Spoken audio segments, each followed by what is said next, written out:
जिल्हाधिकाऱ्यांनी बोलत असताना भावाच्या बद्दल उल्लेख केला। कुणाचा भाव 3000 आहे, कुणाचा 3100, कुणाचा 3200।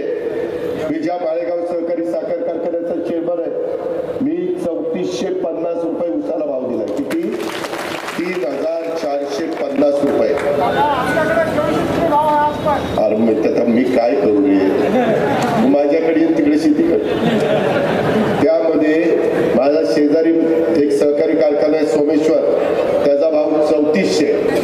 मित्रांनो, आधुनिक पद्धतीने शेती केली। आता आम्ही शेतीमध्ये जसं एआयचा वापर करतो म्हणजे कृत्रिम बुद्धिमत्तेचा, तसं आता साखर कारखान्यामध्ये देखील कृत्रिम बुद्धिमत्तेचा वापर जगात आता सर्व क्षेत्रामध्ये ते सुरू झालेलं आहे। तुम्हाला ऐकायला कदाचित वेगळं वाटेल, परंतु मुरीकरांनो हे आपल्याला करावं लागेल। त्या रस्त्याने आम्ही तुम्हाला घेऊन जायचं ठरवलंय। जी मुलं पुढे येतील, नवी पिढी पुढे येईल, त्यांना आम्ही ते प्रशिक्षण देऊ, त्यांना आमचे कृषी विभाग ती माहिती देईल। त्याबद्दल आपण काळजी करू नका।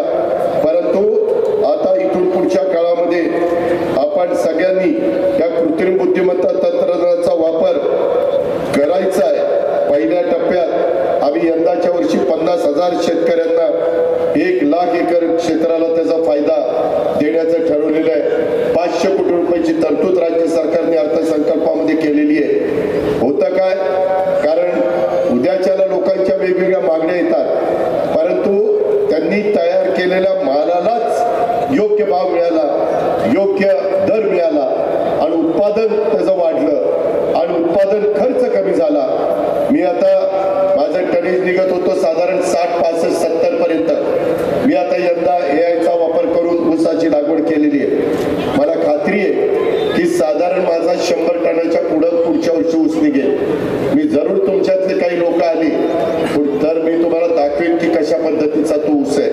म्हणजे मी जे तुम्हाला सांगतोय ते मी माझ्या शेतात पहिलं केलेलं आहे आणि मग तुम्हाला सांगायला आलेलो।